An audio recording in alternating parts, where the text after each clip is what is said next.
చేయటానికి గ్రామర్ స్ట్రక్చరే అవసరమా? గ్రామర్ అవసరమా? అంటే ఇంగ్లీష్లో మాట్లాడడానికి మనం గ్రామర్ నేర్చుకోవాల్సిన అవసరం ఉందా అని ప్రశ్నకి ఆన్సర్ వచ్చేసి అవసరమే లేదు. ఓకే, గ్రామర్ లేకుండా కూడా ఇంగ్లీష్లో మీరు అద్భుతంగా మాట్లాడగలరు. సో అలా ఎలా మాట్లాడచ్చు, రోజు ప్రాక్టీస్ చేయడం ఎలా మరి అని అందరూ అడుగుతున్నారు. కాబట్టి వాళ్ళ కోసం అని చెప్పేసి ఈరోజు క్లాస్. సో మీరు ప్రాక్టీస్ చేయడం ఇలా స్టార్ట్ చేయండి, పిల్లలతో ఇంగ్లీష్లో మాట్లాడండి. ఓకే, నేను స్టార్టింగ్లో నుంచి చెప్తున్నాను, స్పోకెన్ ఇంగ్లీష్ ఫుల్ కోర్స్లో కూడా చెప్పాను, పిల్లలతో మాట్లాడండి. ఇలా మాట్లాడడం వల్ల మీకు ప్రాక్టీస్ అవుతుంది, పిల్లలు కూడా ఇంగ్లీష్ వచ్చేస్తుంది. సో ఈరోజు గ్రామర్ లేకుండా అద్భుతంగా మాట్లాడదాం ఇంగ్లీష్లో. Okay, without any further ado let's begin the class. So పిల్లలతో ఇలా చెప్పండి, నీ కళ్ళను తుడుచుకో అని చెప్పడానికి wipe your eyes, wipe your eyes, wipe your eyes. సరిగ్గా కూర్చో, sit properly, sit properly, sit properly. నీ ముక్కు చీదుకో, blow your nose, blow your nose, blow your nose. పళ్ళు తోముకో, brush your teeth, brush your teeth, brush your teeth. నీ జుట్టు దువ్వుకో, కోమ్ యువర్ హెయిర్. ఇది కోంబ్ అనద్దు, కోమ్ అనాలి, బీ సైలెంట్ అయిపోతుంది. కోమ్ యువర్ హెయిర్, హెయిర్ అంటే ఒక్క హెయిరా అని అనుకోవద్దు, హెయిరే అంటాము. ఓకే, జుట్టు మొత్తాన్ని కలిపి హెయిర్స్ అనము, హెయిర్ అంటాము. Come your hair, come your hair. అబద్ధాలు చెప్పకు, don't tell lies, don't tell lies, don't tell lies. వరుసలో నిలబడు, stand in a line, stand in a line, stand in a line. సరిగ్గా తిను, ఈట్ ప్రాపర్లీ, ఈట్ ప్రాపర్లీ. ఈ ప్రాపర్లీని use చేసి మీరు ఎన్ని సెంటెన్స్ అయినా ఫామ్ చేయొచ్చు. లైక్ సిట్ ప్రాపర్లీ, సరిగ్గా కూర్చో. ఈట్ ప్రాపర్లీ, సరిగ్గా తిను. రైట్ ప్రాపర్లీ, సరిగ్గా రాయి. రీడ్ ప్రాపర్లీ, సరిగ్గా చదువు. వాక్ ప్రాపర్లీ, సరిగ్గా నడు. ఇలా మీరు చెప్పొచ్చు. రైట్. క్షమించండి అని చెప్పు, సే సారీ, సే సారీ. అటు ఇటు పరిగెత్తకు, don't run here and there, don't run here and there, don't run here and there. నీ వంతు వచ్చే వరకు వేచి ఉండు, wait for your turn, wait for your turn. ముందుకు చూడు, లుక్ అహెడ్, లుక్ అహెడ్. ఆహారం జారవేద్దంటే అన్నం తినేటప్పుడు మెతుకులు కింద పడేస్తుంటారు పిల్లలు. సో అలా పడేయకు అని చెప్పడానికి don't spill food, don't spill food.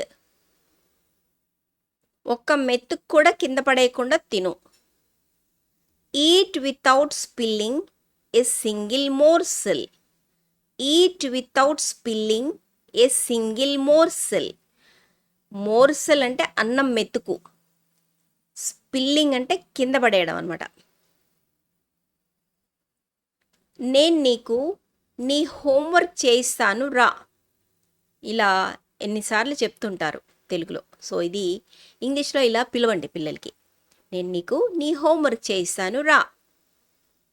Come I will make you do your homework, come I will make you do your homework, come I will make you do your homework. నీకు ఏం కావాలంటే అది తిను, eat whatever you want, eat whatever you want. దీన్ని మీరు ever అని కూడా పలకొచ్చు. Eat whatever you want, eat whatever you want. మీరు ఇంకా ఈ సెంటెన్స్ని ఉపయోగించి మీరు ఇంకా ఎన్ని సెంటెన్స్ అయినా ఫామ్ చేయొచ్చు. Like eat, right whatever you want, read whatever you want, do what ever you want. Do what ever you want అంటే నీకేం కావాలంటే అది చెయ్యని. ఓకే, అండ్ నీకు ఏం రాయాలనిపిస్తే అది రాయంటే write whatever you want అనండి. నీకు ఏది చదవాలనిపిస్తే అది చదువు అని చెప్పడానికి read whatever you want. So whatever అంటూ మీరు ఇన్ని సెంటెన్స్ అయినా ఫామ్ చేయొచ్చు. రైట్. ఎప్పుడు కావాలంటే అప్పుడు ఆడుకో. Play when ever you want. Play when ever you want. Play ఉంది కదా, ఇక్కడ గో పెట్టారనుకోండి, నీకు ఎప్పుడు వెళ్ళాలనిపిస్తే అప్పుడు వెళ్ళు అని చెప్పడానికి go whenever you want. నీకు ఎప్పుడు కావాలంటే అప్పుడు రా అని చెప్పడానికి come whenever you want అనండి. Come whenever you want అంటే నీకు ఎప్పుడు కావాలంటే అప్పుడు రా. Go whenever you want అంటే నీకు ఎప్పుడు వెళ్ళాలనిపిస్తే అప్పుడు వెళ్ళు అని. రైట్. సో ఇలా మీరు చెప్పొచ్చు. నువ్వు ఎలా రాయాలనుకుంటే అలా రాయి. Right how ever you want.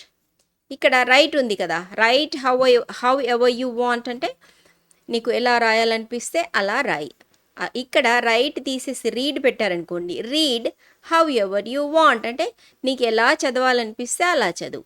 Read how ever you want అంటే నీకు ఎలా చదవాలనిపిస్తే అలా చదువు. Right how ever you want అంటే నీకు ఎలా రాయాలనిపిస్తే అలా రాయి. రైట్. రోడ్డు దాటే ముందు రెండు వైపులా చూడు. Look both ways before crossing the road.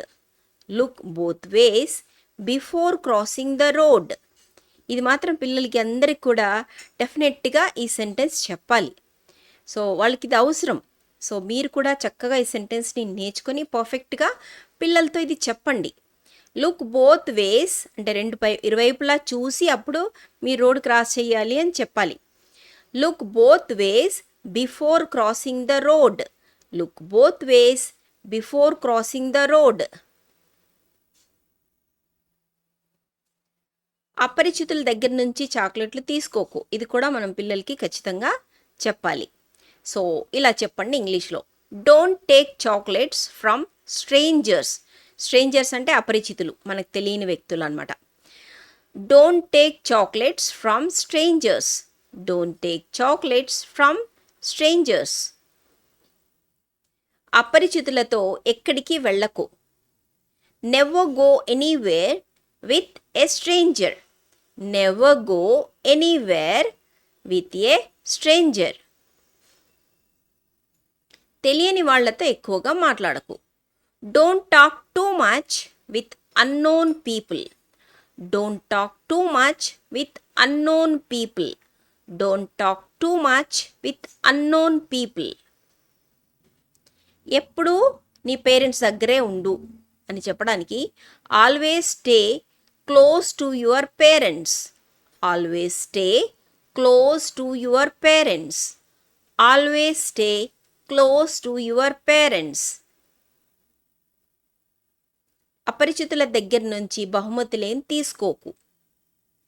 Don't accept gifts from strangers. Don't accept gifts from strangers. Don't accept gifts from strangers. ఎవరైనా బయటికి పిలిస్తే జాగ్రత్తగా ఉండు. Be careful when someone calls you outside.